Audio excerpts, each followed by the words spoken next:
Hi, I'm Ariezz Adriano, founder and CEO of LIB Vibes Only, and this is the LVO Podcast.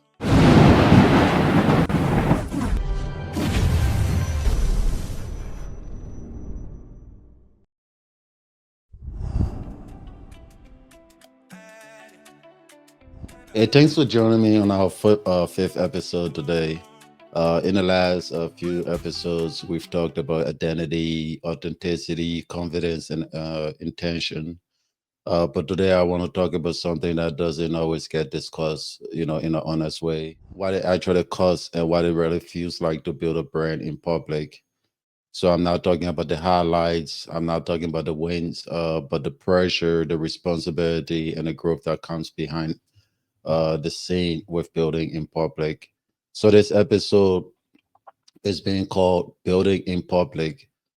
Because when you build something that's tied to culture, you don't just build a business. You also carry weight. I want to start with something. I want to start with one of the hardest moments for me, which was really early on in the business. So there was a point when I realized that my brand messaging wasn't landing as I wanted it to. So uh, we had to close there. We seen a lot of people were liking it. The vision, what I wanted to accomplish was there, but the understanding of the brand wasn't. And that's really difficult for like a creator or a founder because when people not fully understanding what you're building, it almost feel like they don't believe in it.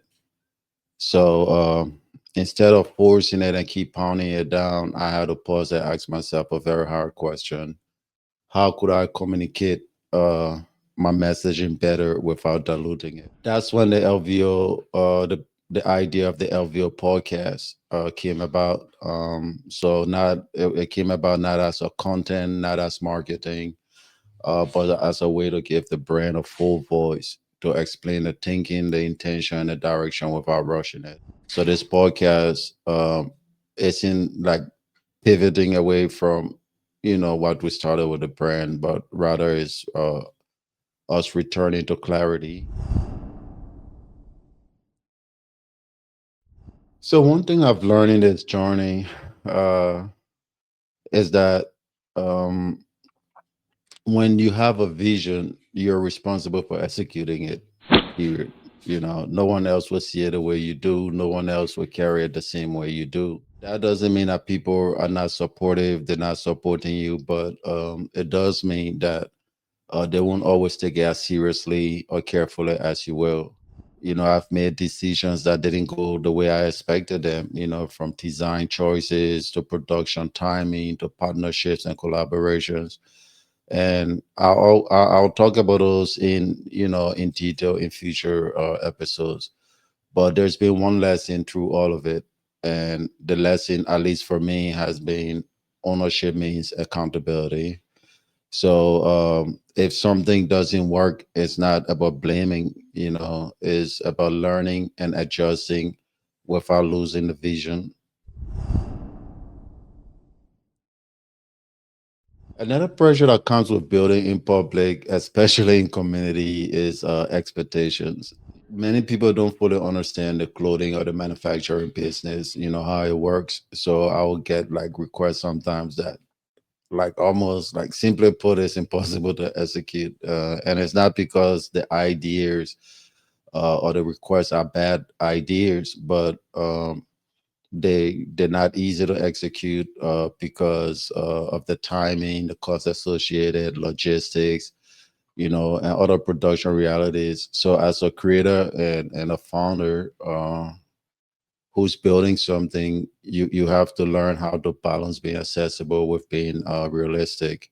Leadership sometimes can mean disappointing expectations, but you really have to do it to protect the long-term health of what you are building.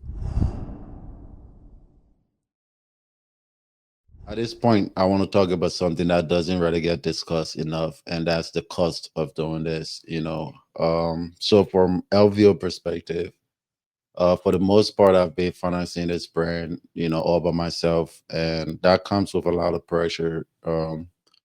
So when products are taking on credit and payments are taking like forever to come back, it kind of create a bottleneck. It slows down the momentum, it affects the flow, and that's not being dramatic. This is reality. So when you're building something with limited resources, every delay, can have its ripple effect. But that's part of building in public.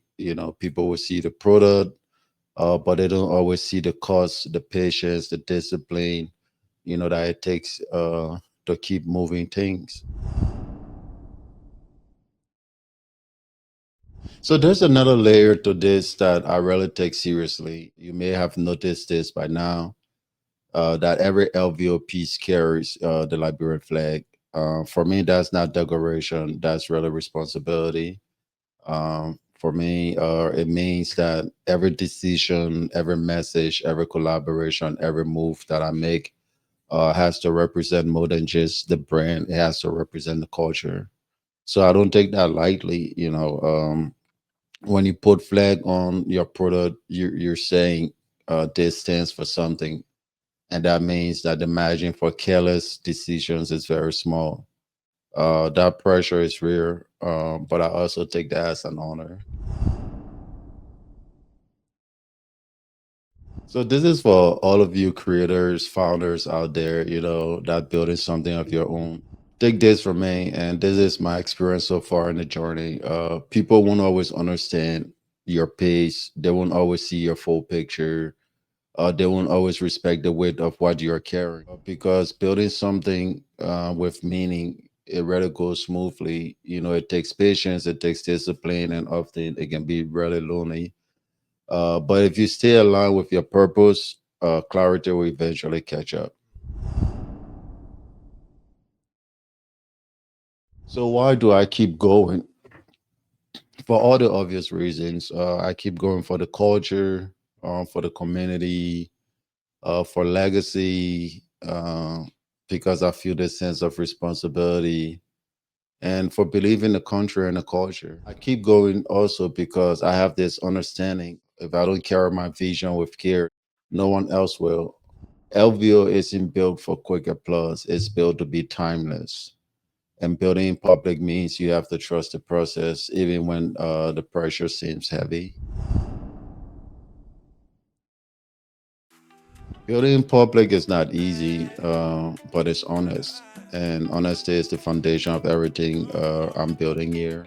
So if this episode resonated with you, I want you to stay connected, subscribe to the LVO podcast, share this with someone who's building something that people haven't fully seen yet.